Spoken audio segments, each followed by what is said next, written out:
Vamos ouvir o professor Marco Antônio Villa, que já está por aqui, estava atentamente acompanhando esse longo pronunciamento do presidente Lula lá na Espanha. O que é que chamou a atenção do senhor, professor? Bom dia. Bom dia, Colombo. Bom dia a todas e todos que nos acompanham. Um longo, como você bem disse, discurso, tem uma série de questões no campo econômico, no campo diplomático, no campo político, mas primeiro o pronunciamento foi muito bom.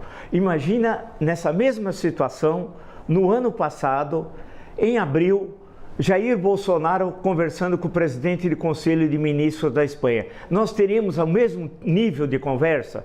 É claro que não, né? Então nós demos um salto histórico fundamental.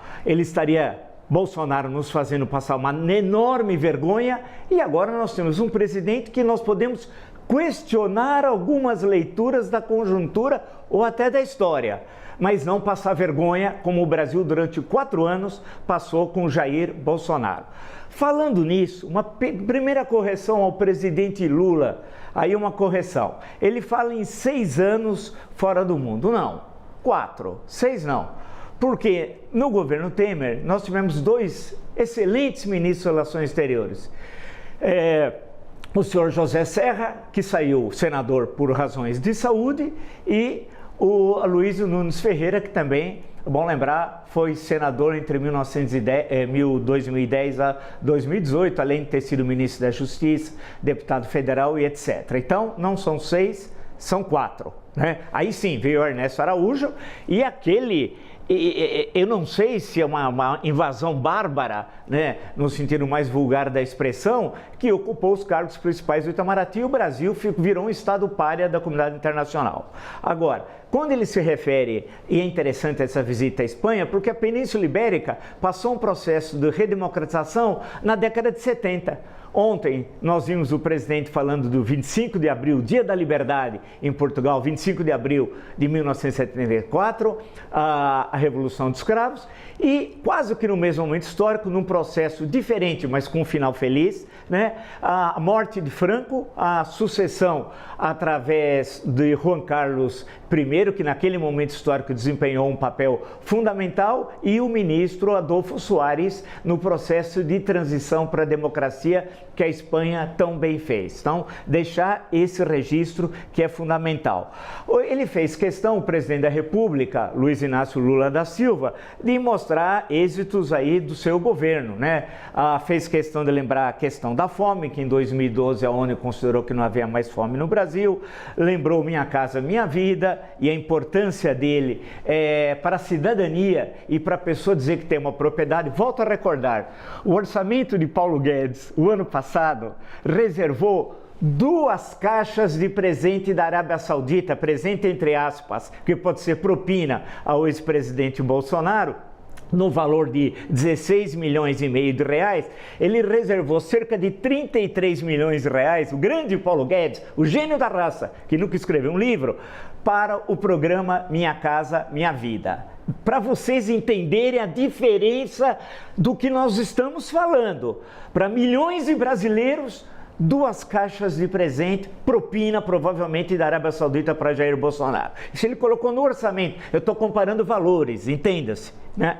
Ele lembrou também as obras paralisadas que estão sendo restabelecidas. Falou rapidamente da China, como você bem destacou. Mas é necessário entender a China, é uma questão muito complexa, não vai dar para falar agora, o que é a política das 4 modernizações de Deng Xiaoping, né? Ou seja, naquele momento, depois da tragédia da Revolução Cultural, depois da morte de Mao Tse-tung em 1976, vem a política de 4 modernizações, que era a indústria, a agricultura, a defesa e a ciência e tecnologia. São as 4 modernizações. Bem, e que deram um enorme êxito, porque hoje o maior PIB do mundo já é o da China, né? Então significa que em 40 anos a China fez a maior revolução econômica da história da humanidade e a mais radical e mais profunda. Bem, e por razões mais amplas do que o presidente indicou. Ele indicou um fato, investimento americano, é verdade, mas há outros fatos. É uma questão muito complexa. Falou um fato importante, Ucrânia, né? E falou e condenou a invasão da Ucrânia. Vamos registrar, porque tem gente que não tem ouvido no Brasil, né? Tem problemas. Ele condenou a invasão da Ucrânia, ficou muito claro, eu entendi muito bem, né? Porque tem gente que não ouve só o que quer. E ele deixou claro que é necessário ir para a paz, parar a guerra. Portanto, perfeita a sua passagem. Falou sobre o Conselho de Segurança da ONU, também sem tirar nem pôr, assim embaixo, né? É necessário alterar. Aquela composição veio de 1945, dos 5 grandes, né, que têm o direito de veto, e 10 que não têm direito de veto e que não são membros permanentes, são rotativos. O Brasil já foi várias vezes e é membro rotativo do Conselho de Segurança. Do Brasil fazer parte, assim como outros países, como membros permanentes do Conselho de Segurança. O Brasil tem essa altura, que Jair Bolsonaro achava que não, porque o seu Ernesto Araújo, seu ministro, dizia que o Brasil era um Estado pária. Então, parabéns, presidente Lula. Lembrou do G20, criar um G20 da paz, e você destacou corretamente, né? Precisamos mudar. Hoje é uma outra geopolítica, não é a geopolítica ou da Segunda Guerra ou da Guerra Fria. O mundo do século XXI é outro, e esse é o desafio que nós temos. Lembrou também que é preciso mudar o FMI. Corretíssima. Todas as propostas do FMI foram desastrosas a todos os países que adotaram. Nenhum país que adotou uma política, eu desafio qualquer economista me provar o contrário. Lembro também, e para concluir, mas é muito importante mesmo, que esse discurso é central, é um divisor de águas na diplomacia brasileira. Ele fez referência à questão do Tribunal de Nuremberg, de passagem, evidentemente uma metáfora, né, à Corte Internacional lá de Haia. E em referência ao ex-presidente da República e a tragédia que foi, nós não podemos esquecer, precisamos ter vergonha na cara de que morreram 700 mil pessoas que poderiam, no mínimo, 500 mil estar vivas. O Brasil precisa ter vergonha na cara, os brasileiros e brasileiras. E por fim, ele destacou também, que eu acho que é uma questão extremamente importante, a questão de moeda.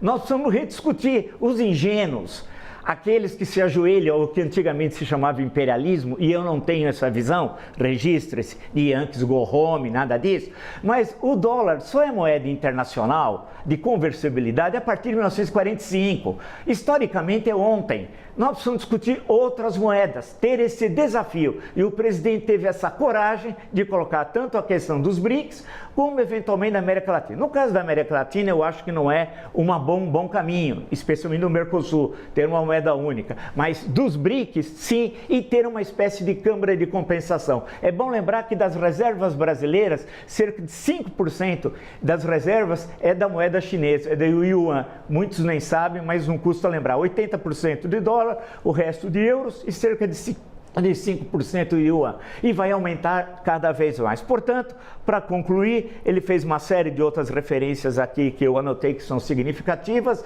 mas colocou o Brasil à altura que o Brasil tem, ou seja, voltamos a ser Brasil, um país que tem problemas, que tem qualidades e que pode ser um grande país. Tem tudo para isso. Precisa só ter bom governo, boa elite política e compromisso com o futuro. O presidente, se fosse dar uma nota como professor, não daria 10, porque 10 é exagero, mas daria 9,5.